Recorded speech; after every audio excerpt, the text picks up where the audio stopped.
This channel does not promote any violent, harmful, or illegal activities. All content provided by this channel is meant for an educational purpose only.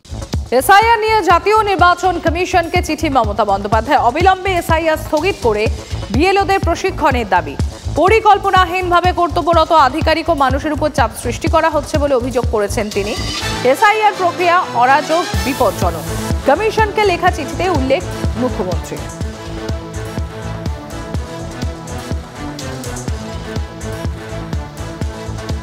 আজ যেটা আমরা যখন report পাবো deo থেকে আমরা ওটা action নেব। এটা তো ইসিআই দেখবে না, এটা সিও তো এটা কোনো রোল নেই এর মধ্যে। এসআইআর ডিক্লারেশন ইসিআই পাওয়ার আছে, সিও তো একটা ও আছে, অফিসার আছে, ইসিআই ডাইরেকশন অ্যাপ্লাই করতে হচ্ছে সিও কে ডিও কে। এটা পলিসি ডিসিশন মধ্যে সিও নেই। মমতা বন্দ্যোপাধ্যায়ের গুমর ফাঁস হয়ে গেছে। এখন তিনি তাই চাইছেন যে এসআইআর স্থগিত করা হবে। স্থগিত হলে কি হবে? এক্সটেন্ড যদি করতে চায়, স্বাভাবিকভাবে মমতা বন্দ্যোপাধ্যায় সরকারের টেনিওর পার হয়ে যাবে ভোট করাতে করাতে। তাহলে মমতা বন্দ্যোপাধ্যায়ের জায়গায় রাজ্যপালের শাসনে বা রাজ্যপালের হাতে দিয়ে রাজ্যে যদি ভোট হয়, বিজেপির তো অন্ততপক্ষে আপত্তি নেই কোনো। চিঠি দেওয়াটা কোনোভাবেই বেঠিক নয়। এতদিন সময় লাগলো কেন?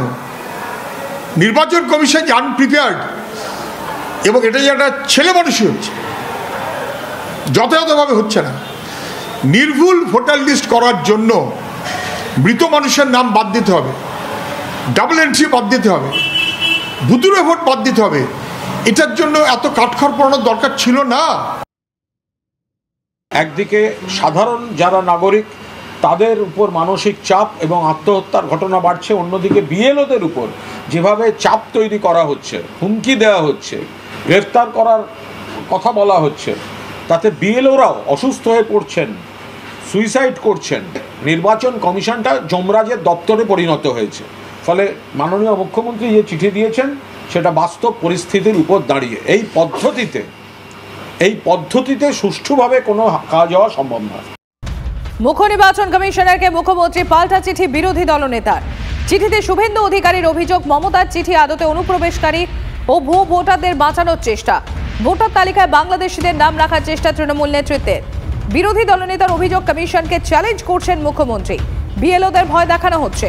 আধিকারিকদের উপর চাপ সৃষ্টি করা হলে নিরপেক্ষভাবে ভোট কিভাবে হবে সেই প্রশ্ন তুলেছেন শুভেন্দু অধিকারী। এ বিষয়ে কমিশনকে স্বতঃপ্রণোদিত পদক্ষেপের আর্জি জানিয়েছেন বিরোধী দলনেতা। যে অ্যাপে আপলোড করা হচ্ছে সেই অ্যাপের ওটিপি শেয়ারের জন্য বিএলওদের উপর চাপ সৃষ্টি। 3 জেলার জেলা শাসক তথা ডিওর বিরুদ্ধে বিস্ফোরক অভিযোগ তুলে রাজ্যের মুখ্য নির্বাচনী আধিকারিককে চিঠি বিজেপি। পূর্ব মেদিনীপুর, পূর্ব বর্ধমান আর হুগলির জেলা শাসক তথা জেলা নির্বাচন অফিসারের বিরুদ্ধে চিঠিতে নালিশ বঙ্গ বিজেপির। দ্রুত এই বিষয়ে প্রয়োজনীয় পদক্ষেপের আর্জি জানানো হয়েছে চিঠিতে। বেলেঘাটা বিধানসভার 7 বিএলওকে শোকজ করল নির্বাচন কমিশন। তথ্য ডিজিটাইজেশনের কাজ সঠিকভাবে না করায় কড়া পদক্ষেপ কমিশনের। আজ দুপুরের মধ্যে কেন ঠিকমতো কাজ হলো না তার জবাব চাওয়া হয়েছে। সন্তোষজনক জবাব দিতে না পারলে তাদের বিরুদ্ধে শাস্তিমূলক ব্যবস্থা নেওয়া হতে পারে। নির্বাচন কমিশনের নির্দেশ ছিল সংগ্রহ করা ফর্মের 30% ডিজিটাইজ করতে হবে, কিন্তু দেখা গিয়েছে তারা মাত্র 4 থেকে 8% ফর্ম ডিজিটাইজ করেছেন। এরপর শোকজ করে নির্বাচন কমিশন।